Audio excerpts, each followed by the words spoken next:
Bine v-am găsit la un nou videoclip de pe acest canal. Acest canal este un canal nou unde o să postez tutoriale de update-uri pe Roblox Brookhaven și unde o să ne jucăm, o să facem un live cum ne jucăm. Bun, și acum cu videoclipul acesta vreau să ne jucăm Roblox. Eu am mai avut un canal unde am făcut un live, dar nu mai pot să fac live-uri pe acel canal și cred că s-a știți canalul pe care puteam să fac live-uri. Bun, și o să vă prezint update-ul de Crăciun. Bun. Până intru eu, puteți să dați un like și un subscribe cu clopoțel, pentru că vreau să fac 100 de abonați. Vă rog.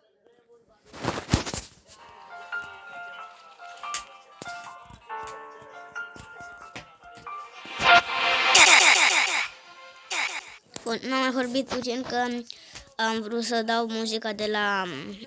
muzica de la Brookhaven, am vrut să o dau la să nu se mai audă. Bun, și acesta este caracterul meu de Crăciun. Dacă vă întrebați cum am făcut eu acest caracter, păi am intrat, stați puțin, să dau ăsta mai aici. Păi am intrat aici la fața cu creion, stați puțin, așa. Dacă ar putea caracterul să nu se mai uite stânga-dreapta. Bun, am dat aici, am dat la hainele de băieți și am dat aici pe lupă. Stați puțin. Nu prea mă pricep eu, dar să mă joc Brookhaven, știu că mă joc Roblox de 3 ani. Fără bun. Bun, și am scris aici așa. Cred că am scris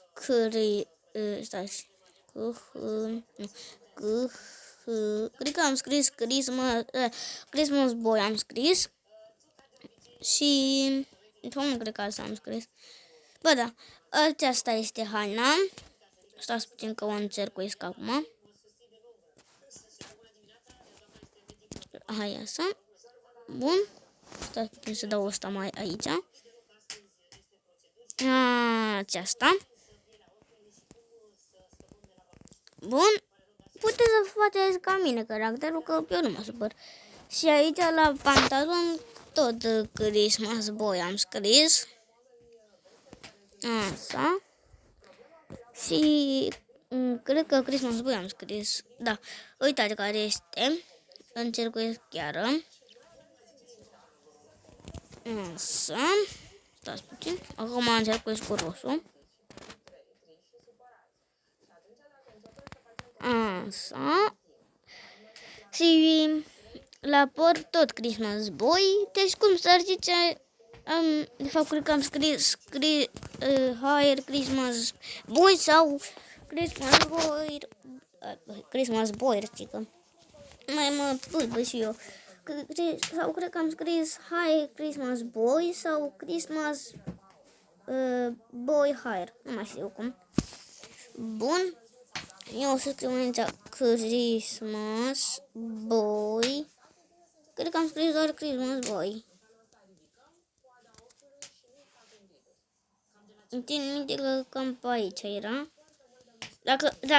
Deci, nu vă spărați dacă scrieți Christmas Boy și văd de fete. Ca să faceți și la mine. Bun, dacă nu vă dă, scrieți Christmas Boy H-A-I-R. Da, uitați-l. Așa, încercuiesc aici cu albastru acum. Asta acesta. Bun, și fața, nu știu ce față. Stați puțin. Cred că e cu lacăt. Cred că e cu lacăt, da. Nu știu sigur dacă e cu lacăt sau nu. Dar o să pun pauză și după ce găsiți fața revin. Da, era o față cu lacăt. Stați puțin că nu aveam pe asta. Pe aceasta o aveam, care o să o încercuiesc acum. cu mov acum. Uitați, este fix aceasta.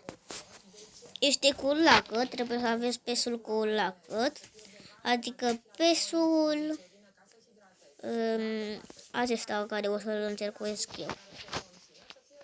O să încercuiesc acum cu această culoare, cred că e galben sau portocaliu, nu știu.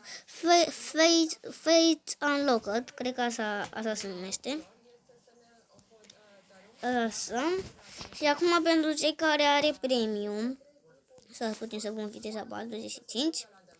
Pentru cine are premium, puteți să luați Sania lui Moș Crăciun chiar și să vă faceți Moș Crăciun și să duceți cadouri la copilași sau să faceți roleplay. Bun, uitați, deci mie nu mi-a venit să cred. Prima dată m-am uitat la Houdini și i-am zis, na, lasă-mă că nu e adevărat. Și după nu mi-a venit să cred că chiar e adevărat. Bun, așa, am pus viteza mare, bine, o pun, hai că am pus viteza maximă. Bun, și hai să mergem la o casă, anume, nu știu, casa cu numărul 19. S-a adăugat în acest update, normal că trebuie să avem atelierul lui Moș Crăciun. Stați puțin că nu știu unde e. Acesta. Uitați-l. Trebuie să încalce. Bun, asta trebuie să încalce. Și s-a încărcat. Bun, nu cred că puteți să aveți piscină. Nu putem să punem piscină. Și puteți să puneți aici, să nu fie atelierul lui Moș Crăciun, să fie aici. Puteți să fie un atelier de pizza, de ice cream sau nu știu ce e asta, bakery. Sau puteți să fie atelierul lui Moș Crăciun. Și acum este să vă prezint. Bun, acesta este garajul. Bun, aici este unde lucrează Moș Crăciun, cred, unde repare jucării. Bun, aici nu știu ce. Aici sunt cutiile pentru copii, cred, sau pentru mâncare. Când bășesc videoclipul sunt răcit. Mai dusesc. Și avem și cadouri pe aici. Și bradul. Bun, și acum hai să mergem la etaj. Să spune, nu cred că am prezentat ceva. Care să l-am prezentat. Bun, și acum hai să mergem la etajul 2. Aici avem o cameră unde putem să dormim și o baie. Bun, și niște geamuri. Cam atât. Așa, și încă o cameră unde putem să dormim. Aici avem și hăinuțele. Așa. Și iar o baiță micuță, să zicem așa. Și un televizor mare și încă un produț. Bun. Și cred că nu este tot. Nu este tot acest update. Pentru că dacă intrăm noi aici, stați puțin. Pentru că dacă intrăm noi aici la ăsta, cum aici e, la Ghiozdan, avem o acadea. Ia uitați, o acadea de Crăciun. Putem să o punem în stilul 1, adică o mâncăm. Noi dăm în stilul 2, nu dăm la nimeni, ea noastră. Și în stilul 3 o ținem în mânuță.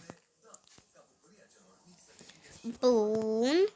Și cred că cam atât cu acest update. Dacă v-a plăcut update-ul, like și subscribe și noi ne vedem la un nou videoclip. La revedere!